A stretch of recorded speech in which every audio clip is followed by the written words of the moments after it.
इस लेसन में हम सीखेंगे कि हम एफटीपी या एसएफटीपी के थ्रू अपनी होस्टिंग पे जो हमारी वेबसाइट की फाइल्स मौजूद हैं उनको कैसे मैनेज कर सकते हैं।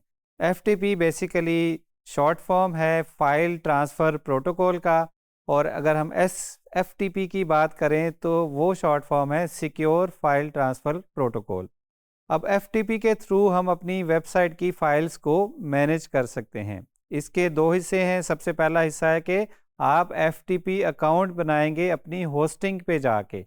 आप अपनी होस्टिंग में लॉगिन करेंगे, वहाँ पे जाके एफटीपी अकाउंट बना लेंगे।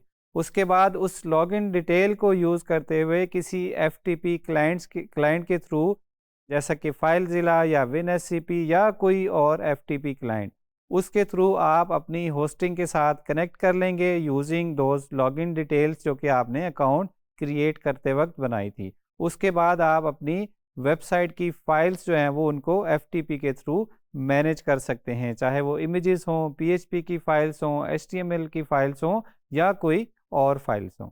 एफटीपी अकाउंट बनाने के लिए हम अपनी होस्टिंग के कंट्रोल पैनल में लॉगिन करेंगे।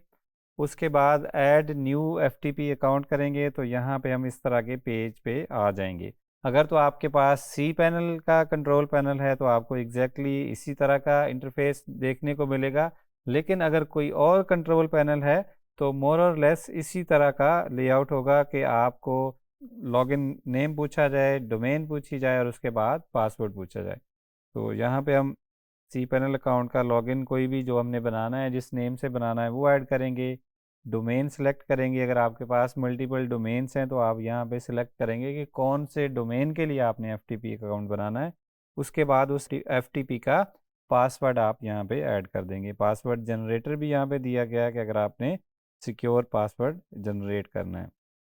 उसके बाद आप उस अकाउंट का कोटा भी सेट कर सकते हैं कि ये अकाउंट कितनी जो है वो स्पेस यूज़ कर सकता है। मैंने एक अभी टेस्टिंग पर्पज़ के लिए एक अकाउंट बना लिया है जो कि ये है dev-ftp@kashif.io। इसका मतलब है ये अकाउंट का नेम है और ये इस वाली डोमेन के लिए बनाया गया है।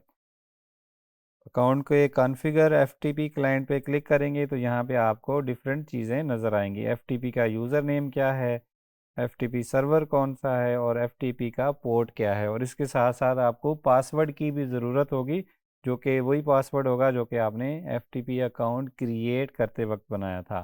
तो जब भी आप एफटीपी का अकाउंट बनाएं तो किसी सेफ जगह पे पासवर्ड को जो है वो सेव ज़रूर कर लें, ताकि जब आप बाद में एफटीपी अकाउंट को यूज़ करने जाएं तो आपके पास पासवर्ड उसका मौजूद हो। पास एफटीपी अकाउंट क्रिएट करने के बाद आप कोई भी एफटीपी क्लाइंट ओपन करेंगे। मेरे पास फाइलज़िला इंस्टॉल्ड है तो मैं फाइलज़िला ओपन कर लूँगा। आप कोई और एफटीपी क्लाइंट भी यूज़ कर सकते हैं।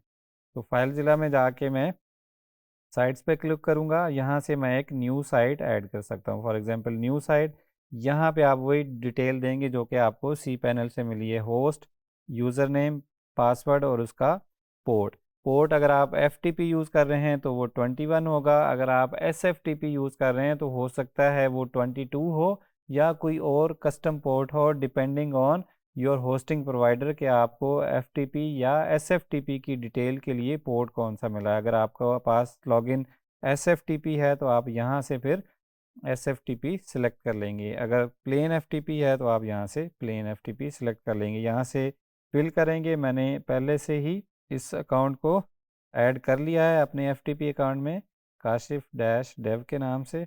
इसको मैं यहाँ से कैंसिल करूँगा। यहाँ से मैंने जो पहले से ऐड शुदा अकाउंट है, ये सारी डिटेल्स जो कि मुझे सी पैनल से मिली हैं वो मैंने ऐड कर दी हैं। सारी डिटेल्स ऐड करने के बाद हम कनेक्ट पे क्लिक करेंगे। यहाँ से हमसे पूछा जाएगा कि न्यू टैब में ओपन करना है या एग्जिस्टिंग टैब को रिप्लेस करना है। उसके बाद हम यहाँ पे देख सकते हैं कि हम अपनी वेबसाइट में आ गए हैं जो जिसका हमने एफटीपी अकाउंट बनाया था। अब चाहे वो वर्डप्रेस की साइट हो या कोई प्लेन साइट हो, वहाँ पे हम मौजूद हैं। तो अब हम यहाँ से अपनी फाइल्स को जो है वो एडिट या अपडेट कर सकते हैं। अपने फॉर एग्जांपल कोई फ़ाइल नई अपलोड करनी है तो उसको हम कर सकते हैं। अगर हमने कोई फ़ाइल अपडेट करनी है तो उसको कर सकते हैं। अगर हमने लाइव साइट पे काम करना है तो वो भी हम कर सकते हैं थ्रू FTP। यहाँ पे आपको जो भी फोल्डर्स मौजूद हैं वो भी नज़र आ रहे हैं और फाइल्स भी नज़र आ रही हैं।